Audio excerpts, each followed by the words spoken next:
Welkom by Vrymakende Waarhede, die eerste inleidende sessie van Vrymakende Waarhede. Baie welkom by hierdie kursus, en as jy hierdie kursus gekies het, dan is jy in vir 'n paar interessante dinge.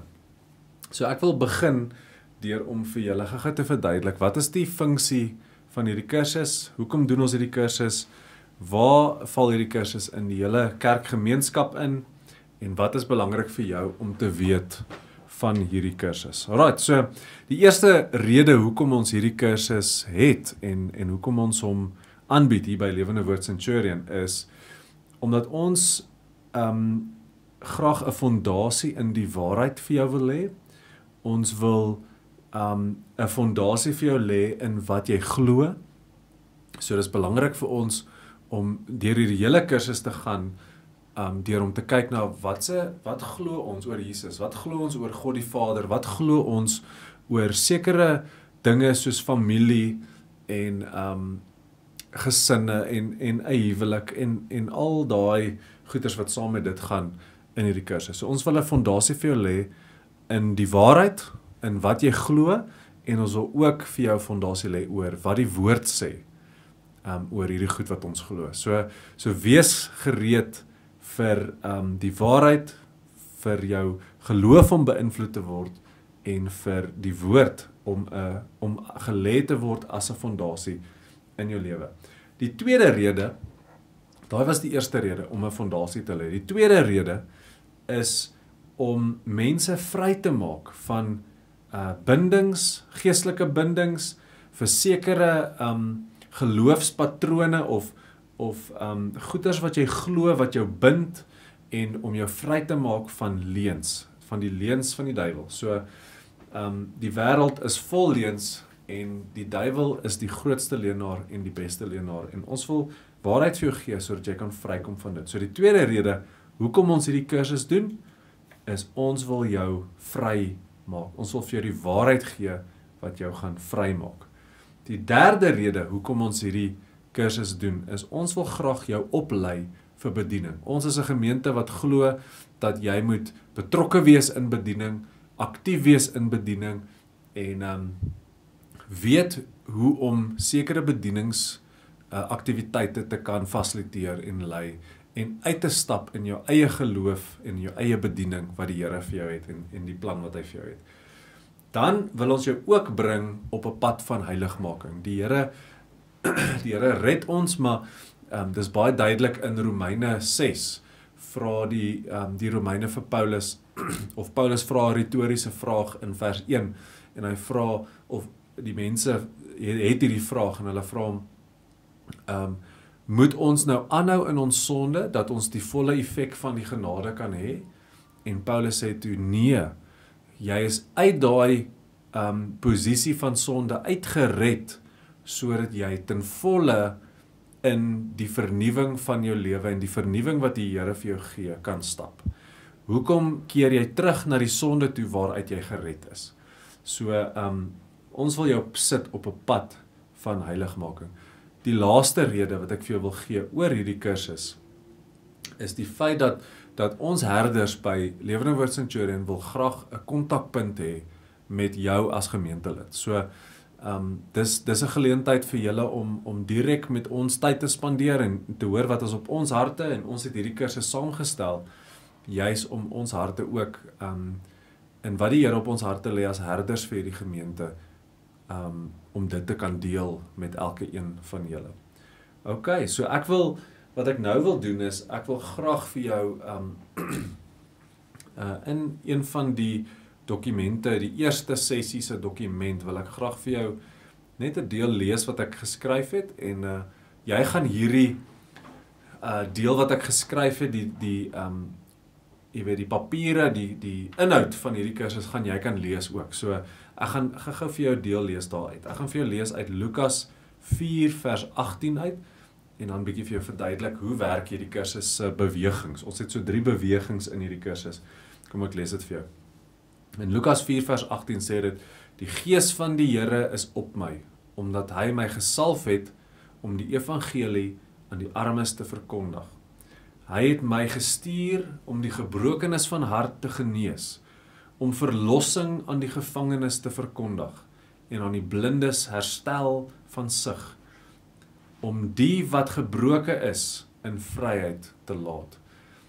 Die Here het gekom om die evangelie te verkondig, om gebrokenes te genees, verlossing te bring, gevangenes vry te laat en die blindes se sig te herstel en die gebrokenes van hart vryheid te gee. Dit dra die hart van hierdie kursus. Dit is wat ons graag wil bereik. Daai vryheid wat Jesus van praat. Die woorde van Lukas 18, en dis wat ek gou vir die eerste deel van die kursus se inhoud lees. Die woorde van Lukas 4 vers 18 dra waarlik die hart van hierdie kursus, dat God ons roep, nie net om jou plek in die hemel te verseker nie, maar hy roep jou tot genesing, verlossing, heerskappy en oorwinning in ons lewens. Die kursus behels 3 bewegings wat saamwerk om te bou aan dit wat ons wil regkry. Die eerste beweging noem ons identiteit. Die tweede beweging noem ons intentioneel of intentionaliteit en die laaste deel noem ons autoriteit. So die eerste beweging fokus ons hoofsaaklik op die evangelie om vanuit 'n plek van sonde en gebrokenheid in Adam te beweeg na 'n plek van vergifnis van sonde, verandering in 'n geestelike status en 'n stand van kindskap in te neem in jou verhouding met die Here. Ons glo dat die totale herstel begin eers by jou verhouding met die Skepper. Die tweede beweging is daai plek waar jy jou pad van heiligmaking begin. Ons fokus daar, jy weet, nou dat ons stand verander het van Adam af na Christus toe, fokus ons nou op herstel en die genesing te bewerk in ons heiligmakingspad met die Here. In ons lewens beleef ons traumas, verwerping, verlies en nog baie meer dinge. En hierdie beweging, die tweede beweging, intentionaliteit, gee vir ons 'n perspektief en leiding in ons pad met die Here, in al hierdie areas van ons lewe waar ons seer gekry het, hartseer beleef het, ensovoorts. En om nou intentioneel verantwoordelikheid te vat, om daai dinge in jou lewe reg te pak en uit te sorteer. Die laaste beweging, die derde beweging, die Here se plan met die mensdom was om te heers oor sy skepping. Sonde het verwarring en verwoesting gebring in die mensdom, en die mensdom het vervreemd geraak van God, en ook hierdie oorspronklike roeping, ook van hierdie oorspronklike roeping. Ons autoriteit was egter herstel deur die werk van Jesus aan die kruis, en God roep alle gelowiges opnuut in heiligheid en nederigheid in die liggaam van Christus, in die krag en autoriteit van die Heilige Gees, om te funksioneer in al die gawes tot voordeel van die kerk en van almal. So die laaste beweging fokus ons baie op die gawes van die Gees en heerskappy en koninkryk in die lewe. So ons begin die eerste deel met wie is ek en wat het Jesus vir my gedoen? Die tweede deel is hoe vervul dit nou 'n rol in my elke dag se lewe? En die laaste deel praat ons oor wat nou? Wat moet ek nou gaan doen? Waartoe stuur die Here my om te dien in sy koninkryk? Wonderlik. Kom ons bid saam en dan as ons klaar gebid het, dan gaan ek begin met die eerste sessie wat in Adam genoem word. Ons noem dit in Adam, dit praat oor sonde. Kom ons bid saam en dan praat ons oor dit. Wonderlik. Maak toe jou oë en dan bid ons saam. Dankie Here vir u goedheid, dankie vir waarheid Here, en dankie vir die werk aan die kruis Here. Here, en ek bid dat die volgende woorde wat ek gaan deel, die volgende skrifte wat ek gaan deel, Here, dat dit impak sal maak en dat dit die pad wat u het initieer, Here, die pad van gesond word, die pad van heilig word, Here, die pad van herstel, Here, dat u dit nou sal begin met die eerste sessie. In die naam van Jesus. Amen en amen. Great, kom ons begin met die eerste sessie. So ek wil begin met Romeine 5 vers 12. Het sê verder nog dit: deur een mens het die sonde in die wêreld gekom en deur die sonde die dood. En so het die dood tot alle mense deurgedring, want almal het gesondig.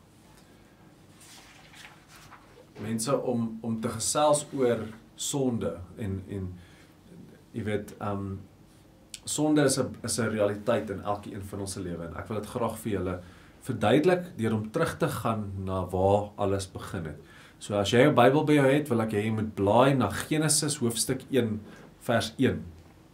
Ek gaan vir jou vers 1 lees, vers 26, vers 27 en vers 31.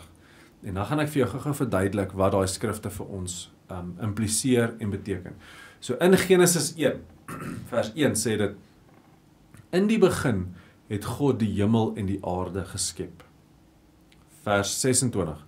Toe het God gesê: Kom ons maak die mens as verteenwoordiger ons beeld, sodat hy kan heers oor die vis in die see, die voëls in die lug, die makdiere, die wilde diere en al die diere wat op die aarde kruip. God het die mens geskep as sy verteenwoordiger, as sy beeld, is vers 27, as beeld van God en hy het die mens geskep, man en vrou het hy hulle geskep. Toe het God gekyk na alles, vers 31, God het gekyk na alles wat hy gemaak het en dit was goed, en dit het aand geword en dit het môre geword en dit was die 6de dag. So in hierdie skrifte, die eerste vers waar het sê God, in die begin het God die hemel en die aarde geskep. Wat daai vers vir ons beteken, is dat in die begin was God daar gewees. God was daar, hy was voor die skepping, en toe skep hy, en omdat hy geskep het hy impliseer dit. Okay, so ek het nou gou vir julle gelees, Genesis 1 vers 1, 26, 27, 31. As jy gou die opname wil stop, om gou daai vir jouself te gaan lees, voel vry om dit te doen. Maar om terug te kom, God het geskep aan die heel begin, en dit impliseer dat voor die skepping daar was God daar gewees. En in daai oomblik wat God geskep het hy spasie, tyd en materiaal geskep. Alles gelyk in een oomblik skep hy, toe hy die bestaan in plek inspreek. En dit beteken dan, dat toe hy dit in werking ingespreek het, dit beteken dat hy was nie verdeeld nie, hy was nie meer as een nie, want daar was nie spasie of tyd, of enigiets soos dit wat maak dat hy kon meer as een wees nie. So God is een. En omdat tyd nog nie geskep was nie, beteken dit ook dat God is ewig. En in ewigheid verander hy nie. Vir iets om te verander, het dit tyd nodig. En as God sou verander het, dan moet jy jouself vra, het hy beter geword? Of het hy slegter geword? En as hy beter sou word, dan was hy nie sy beste nie.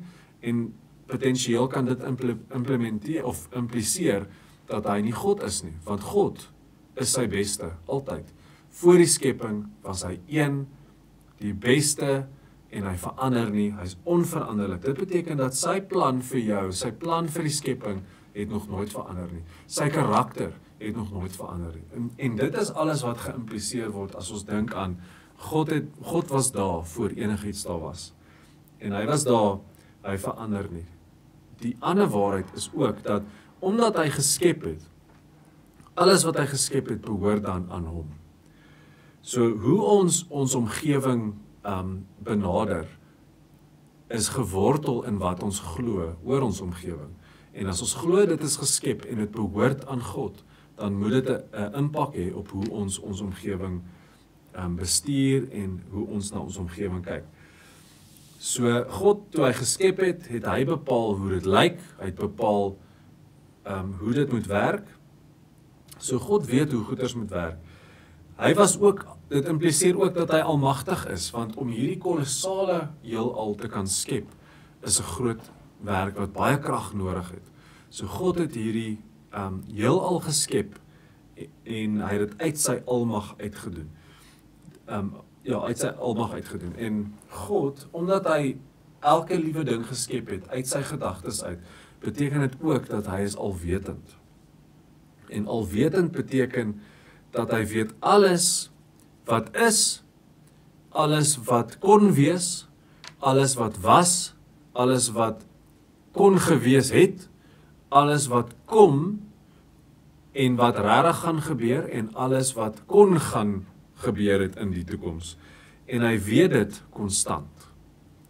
Ek wil dit vir jou in Engels sê. Hy sê, hier is wat dit beteken om te sê God is alwetend. He knows everything actual, everything possible, past, future, past, present, future, in one single eternal act. So dit beteken dat wanneer jy na die Here toe loop en jy vra vir hom, Here, hoeveel sandkorrels is daar by die see? Dan gaan hy nie vir jou sê, ek het lanklaas daaraan gedink, ek moet net gou terugdink en onthou en dan kan ek vir jou sê nie. Nee, God weet alles konstant, want hy is nie in tyd gebonde nie. Hy dink aan alles konstant, alles wat was, alles wat is, alles wat kom. Konstant. Dit beteken dat jy is konstant in God se gedagtes. Dit is ook duidelik in vers 31 dat toe hy geskep het, dat alles goed geskep is. Dit beteken dat God is goed en God gee om vir sy skepping. En die rede hoekom ek sê hy gee om, is omdat hy die mens geskep het om te heers oor sy skepping, om daarna te kyk, om dit te beskerm, om dit te bewerk.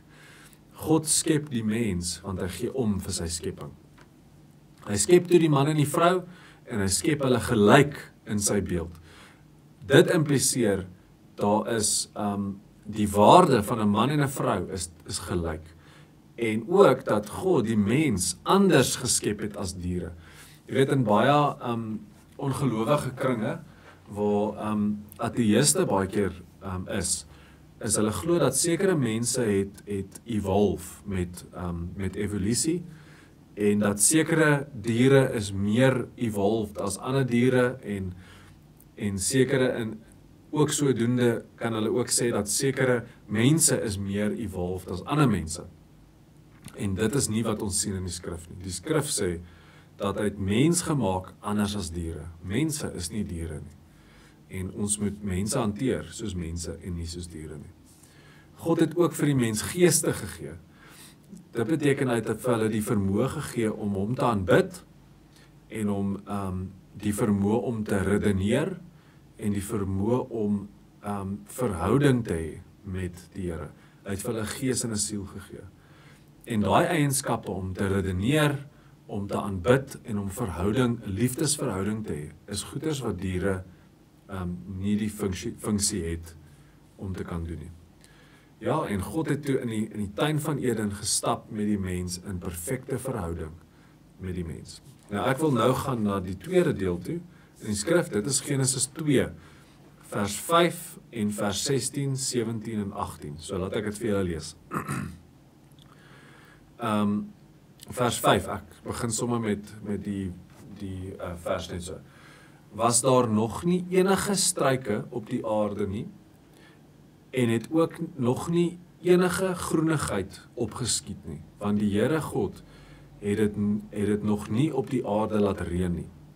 En daar was nog nie 'n mens om die grond te bewerk nie. Vers 16, die Here het die mens beveel, van al die bome in die tuin mag jy eet, soos jy wil, maar van die boom van die kennis, van alle kennis, mag jy nie eet nie. Die dag wat jy daarvan eet, sterf jy. Vers 18, verder het die Here gesê, dit is nie goed dat die mens alleen is nie. Ek sal vir hom iemand maak wat hom kan help, sy gelyke. So in daai eerste vers is dit belangrik om te weet dat God is betrokke in sy skepping. God is nie deel van sy skepping nie, maar hy is betrokke in sy skepping. Hy maak dit reën, hy maak die dinge groei. So God is betrokke in sy skepping. Hy praat ook met die mens. Wanneer hy praat met die mens, beteken dit God is persoonlik. Dit beteken hy het 'n persoonlikheid. Hy voel, hy dink, hy kommunikeer, hy spreek aan. Dis die tipe goeders wat mense of wat persone kan doen. Okay, so die ander eienskap van die Here is dat hy is vry. God is vry om te doen net wat hy wil. En in sy goedheid kies hy om lief te hê en om die goeie dinge te doen. So nou, vir die mens om waarlik sy beeld te kan dra, moet hulle ook vry wees. En om hulle vry te maak, moet God vir hulle die vermoë gee om teen hom te kies. En as hulle waarlik 'n keuse teen hom kan maak, dan kan hulle ook 'n ware keuse in liefde vir hom maak. En dit is 'n belangrike ding om agter te kom. In die mensdom se vryheid om teen God te kies, daai realiteit maak die mens ook vry om hom waarlik te kies. En daai liefde en daai keuse wat hulle dan maak, is 'n ware keuse. As die opsie nie daar was om teen hom te kon kies nie, dan sou die mensdom se keuse vir hom ook nie 'n ware keuse in vryheid kon wees nie. Liefde is vry, en daai vryheid moet die Here kies ten spyte van of in kontras met die teenoorgestelde keuse. So laat ek vir julle, ek wil net daai deel vir julle in Engels ook sê, dat julle net kan verstaan wat die impak daarvan is. Hoor gou hierdie. He also commanded them not to eat of the tree of the knowledge of good and evil that he placed in the midst of the garden. Yet he gave them the freedom in their sinless state to disobey the commandment of God in order that they may also truly be free in their obedience to him. Liefde en gehoorsaamheid en vryheid teenoor die Here is wat die Here wil hê. Maar ongelukkig is die opsie dan daar om teen hom te kan kies. Alright. So Adam en Eva het gesondig en in hulle sonde het God gekom en nie dadelik sy oordeel uitgespreek op hulle nie, maar hy het vir hulle klere gegee. En die klere wat hy vir hulle gegee het is ook 'n teken dat God omgegee het vir sy skepping en hy gee nog steeds om vir sy skepping. So nou wil ek vir jou sê, nou wil ons gou gaan na Genesis 3 toe. En ek wil hê met die opname hierso net vir so 'n oombliekie op pause sit en Genesis 3 van vers 6 af al die pad deur tot vers 23 lees. Lees dit saam met jou gesin en dan play jy weer hierdie video. So ek gaan dit nie nou lees nie vir tydsonthaalwe, maar lees dit en dan gaan ek dit net vir jou verduidelik. So God in daai dele eet die mens van die vrug en die Here spreek 'n oordeel oor hulle uit in daai woorde en die aarde word vervloek. En in die vervloeking van die aarde wat gebeur het, of in daai oomblik wat gebeur het, is God dryf hulle uit die tuin van Eden uit, weg van die teenwoordigheid van die Here af. So die implikasie van sonde is, die eerste les wat ons kan leer daaruit, is dat sonde verdryf ons weg van die Here af. Okay. So in Adam en Eva, toe hulle gesondig het, was hulle verdryf uit die tuin van Eden uit, weg van die teenwoordigheid van die Here af, en in hulle DNA het hulle korrup en besoedeld geword in elke deel van hulle siel en hulle liggaam. Die dood het in die wêreld ingekom, skuldgevoel het in die wêreld ingekom, skaamte het die wêreld ingekom, en die mens het skuldig voor die Here gestaan, en die enigste betaling wat daar was vir hulle sonde is die dood, net soos God beloof het. En nou het hulle gesondig, en al daai korrupsie wat in hulle DNA is, word nou oorgedra van Adam en Eva na hulle kinders toe. So nou as jy vandag in sonde staan voor die Here, dan staan jy skuldig vir jou eie sondes voor die Here, en jy staan ook skuldig vir Adam se sonde voor die Here. Adam se sonde word oorgedra in DNA in jou lewe en deur al die generasies. En dit gee vir jou die neiging om die verkeerde ding te wil doen, en jy sal rekenskap gee vir elke verkeerde ding wat jy doen. Maar ook wat die Here doen is hy vat Adam se sonde en hy reken dit toe aan jou. En jy staan skuldig voor dit. En mense, byt net vir my 'n oombliekie vas, want daar kom hoop. Ek gaan nou verduidelik wat die Here gedoen het met dit. Maar weet net dat dit is die realiteit waarmee ons sit. Ons loop in sonde, ons is korrup in ons siel en gees en ons liggaam in, en Adam se sonde is toegereken aan ons, as die kinders van van Adam, as ek dit so kan stel. En ja, die mens het in so 'n plek gestaan dat hulle onvermoë het om God te behaag in wat hulle doen, in wat hulle gesindheid is en wat hulle aard is. En die mens het 'n slaaf geword vir sonde en die dood. Ja, so mense, ons is verantwoordbaar teenoor die Here vir ons sonde en Adam se sonde. Hoor gou wat sê Romeine 5 vers 12 wat ek aan die begin gelees het. Verder nog dit, deur een mens het die sonde in die wêreld ingekom en deur die sonde die dood. En so het die dood tot alle mense deurgedring, omdat almal gesondig het. So kom ek definieer gou vir jou wat is sonde. Sonde is die onvermoë om op te leef tot God se morele verwagting in wat ons dink, in wat ons doen, in ons gesindheid en ons natuur. Okay, nou kom ek verduidelik gou dit. Ek wil dit herhaal stadig. Sonde is die onvermoë om op te leef tot God se morele verwagting in wat ons dink, in wat ons doen, in ons gesindheid en in ons natuur. Nou mense, kom ek verduidelik dit so. Sonde het deurgedring tot alle dele van ons wese. Ons het 'n natuur wat neig om te wil sondig. Dis in ons DNA, daai korrupsie is in ons ingebore. Dawid sê in Psalm 51 dat toe hy gesondig het en hy bekeer voor die Here, toe sê hy daar dat die Here moet hom vergewe, want in sy sonde of deur sy moeder, toe hy gebore was hy deur sonde in hierdie wêreld ingebring. Die tweede deel, jou gesindheid of jou gedagtes en jou motiewe is, jy weet, vra jouself, het jy al verkeerde motiewe gehad, of jy verkeerde gesindheid gehad, of was jou gedagtes al in sonde gewees? Het jy al iemand verdink, of perverse gedagtes gehad? Dis alles die effek van sonde in jou lewe.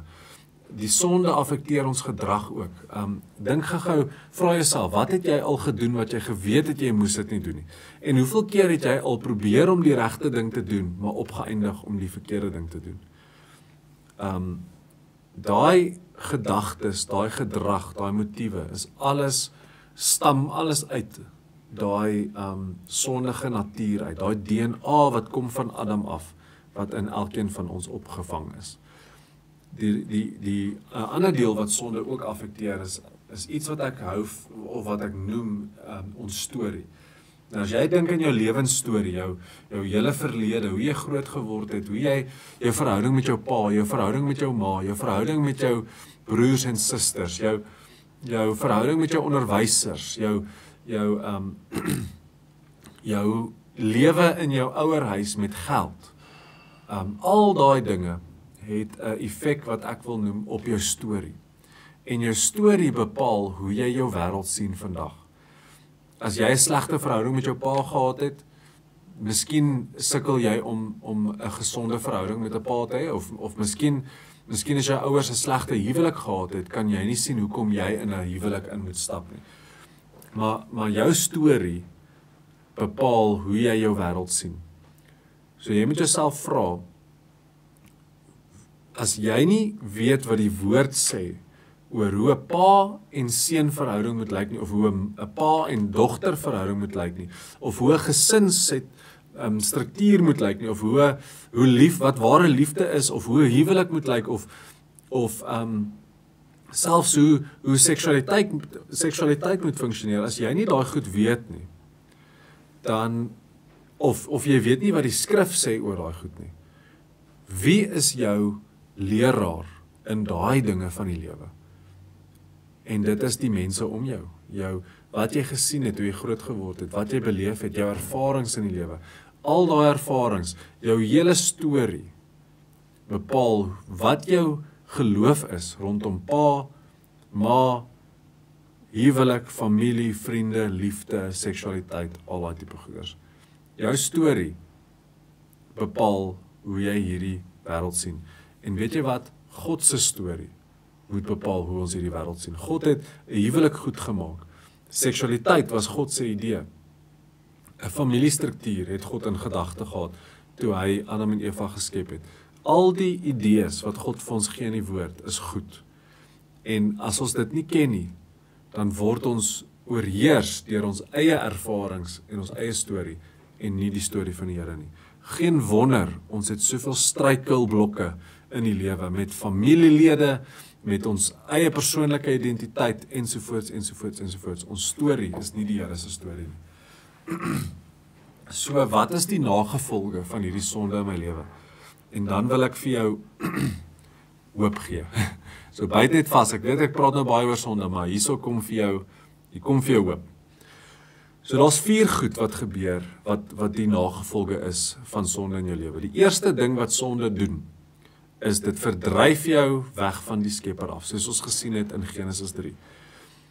Jy beleef vervreemding van die Skepper af. En wanneer jy vervreemding beleef van die Skepper af, beleef jy verwarring in jou skepingsdoel en jou identiteit. As ons nie in kontak is met die een wat ons gemaak het nie, dan weet ons nie hoekom bestaan ons nie. En in baie gevalle hou ons ook nie van onsself nie. So die eerste effek wat sonde het, is vervreemding van die Skepper af. Die tweede effek is vervreemding van onsself af. En dit is wanneer ons skaamte, vrees en selfbeeld, swak selfbeeld beleef. Ons is nie okay met onsself nie. Ons het hierdie struikeling met onsself. So die eerste ding, ek herhaal, ons is verdryf van ons Skepper, ons identiteit lê daaronder en ons skepingsdoel is, daar's verwarring in ons skepingsdoel. Die tweede ding is vervreemd van onsself af. Dit beteken ons beleef skaamte, vrees en ons beleef 'n selfbeeldworsteling. Die derde ding is ons word sosiaal vervreemd. Dit beteken ons beleef konflik met mekaar en ons beleef seer in verhoudings. Adam en Eva het mekaar begin blameer in haar eerste dele en Kain en Abel het 'n striweling gehad en Kain het vir Abel vermoor. Sosiale vervreemding is die derde effek wat dit het en met die klem op die verwarring wat in verhoudings plaasvind. Ons weet ook nie eers meer hoe lyk 'n gesonde floreerende verhouding nie. En daai verwarring kom van sonde af. Die vierde ding is, ons is ook vervreemd van die wêreld af. Dis gevaarlik daar buite. Ons beleef siekte, ons beleef pyn en seer en die skepping self is gevaarlik vir ons om in te wees. Daar's goed wat ons kan doodmaak. Wilde diere wat ons wil doodmaak en ons is nie meer daai mense wat mooi kyk na God se skepping nie. So ons beleef 'n vervreemding en 'n verwarring met dit. En die dood is op die einde die prys wat ons betaal. So nou, Paulus sê in Romeine 3 vers 12, sê hy, almal het afgedwaal, almal het ontaard. Daar is nie een wat goed doen nie, selfs nie een nie. Mense, op die einde van die dag met hierdie realiteite in ons lewe, staan ons ook skuldig, vervloek en veroordeel voor die Here. Kan julle sien dat ons sit met 'n probleem? Ons het die Here nodig. Ek wil vir jou 'n paar vrae vra wat jy jouself kan vra. En as jy ja antwoord vir hierdie vrae, dan kan jy maar weet dat daar is 'n sondige of daar sonde in jou lewe en jy het Jesus nodig. En dan wil ek afeindig met iets wat Paulus geskryf het oor daai. So hierso is 'n paar vrae wat ek jou wil vra. As jy ja antwoord vir hierdie vrae, dan weet jy dat sonde 'n rol speel in jou lewe. Okay. So, het jy al gesukkel of gestruikel met jou verhouding met die Here? Het jy al verwarring beleef oor jou identiteit of jou skepingsdoel? Het jy gewonder, hoekom is ek hier? Wat is my plan? Wat is die plan wat die Here vir my het in hierdie lewe?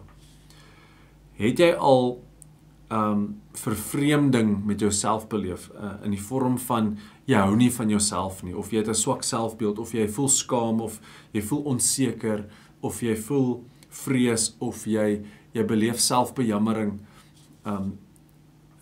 selfbejammering, daai tipe manier. Het jy al daai tipe vervreemding met jouself beleef? Het jy al gestruikel met verhoudings met ouers, met kinders, huweliksmaats, egskeidings, leuns in verhoudings, alleenheid, 'n vrees vir mense, 'n gevoel dat jy nie inpas nie, onwelkom voel of ongesonde verhoudings het of mishandeling of selfsug beleef in mense, as jy al daai goeders al of van daai goed al beleef het, dit is die effek van sonde in ons lewe. Of het jy al gesukkel om 'n goeie rentmeester te wees, 'n goeie rentmeester van jou huis, jou geld, jou kar, jou gesin of jou eie liggaam? Het jy al 'n gevoel gehad dat jy gebind is, dat jy voel jy kry nie deurbraak nie, jy kan nie daai nuwejaarsvoornemings deurvoer nie? Of het jy al rondom jou gekyk in die werksplek en gevoel dat daar's nie geregtigheid nie, of daar's nie vrygewigheid nie, of daar's nie eerlikheid in verhoudings nie? As jy ja geantwoord het vir hierdie vraag, dan moet jy weet dat sonde is 'n realiteit. Hierdie is die effek van sonde.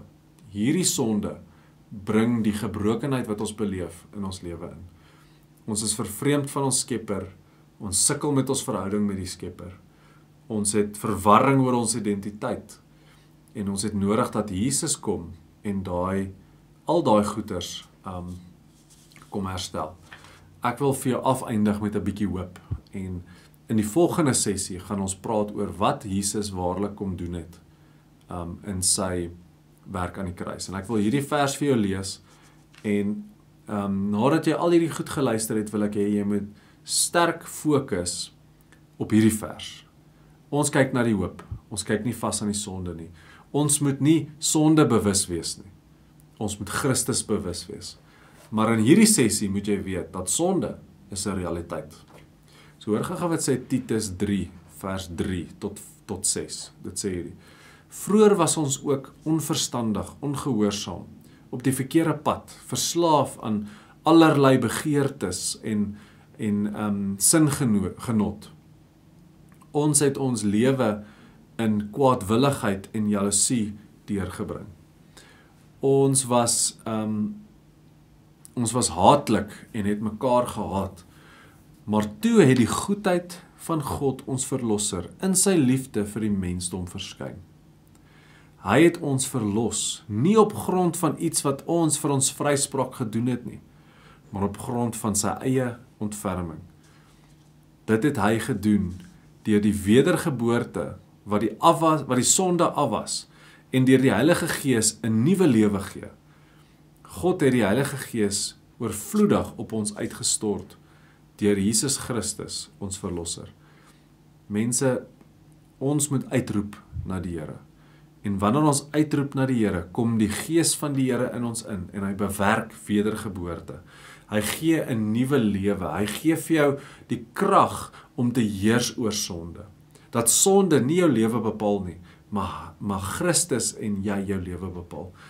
Hy gee vir jou 'n nuwe lewe en daai nuwe lewe transformeer die tipe mens wat jy is. En daai tipe mens wat jy is, heers oor sonde. En hy sit sy Gees in jou en daai Gees in jou roep uit na die Here. En getuig dat jy waarlik 'n kind is van die Here. En mense, jy hoef nie te sukkel met jou verhouding met die Here nie. Jy hoef nie verwarring oor jou skepingsdoel te beleef nie. Jy hoef nie ongesonde verhoudings te hê nie, want die Here kom herstel daai goeders. Jy kan in die spieël kyk en weet dat God het 'n goeie ding gemaak. Jy hoef nie gebind te wees nie en die Here kan vir jou die krag gee om 'n goeie rentmeester van alles om jou in jou lewe te wees. So mense, ek wil hê jy moet besef dat vir al hierdie struikelblokke in ons lewe het Jesus 'n antwoord en het Jesus vir ons deur sy Gees die krag gegee om totale oorwinning te hê oor hierdie goeders. Loof die Here, dit is so 'n opwindende gedagte om te oordink. En dis tyd om vir die Here dankie te sê vir hierdie. Maar die volgende sessie gaan ons praat oor wat alles het Jesus bereik aan daai kruis. So kom ons bid saam en sê vir die Here dankie en mag die Heilige Gees vir jou uitwys waar sonde 'n rol speel in jou lewe, maar mag hy jou ook hoop gee dat Jesus verlossing gebring het. Kom ons bid saam. Here, ons dankie vir u goedheid. Dankie dat u 'n plan het, dat u nie ons gelos het soos weeskinders nie, Here, maar dat u vir ons vryheid en verlossing gebring het, Here. Ons loof u naam. Dankie Jesus vir alles wat u gedoen het. Amen.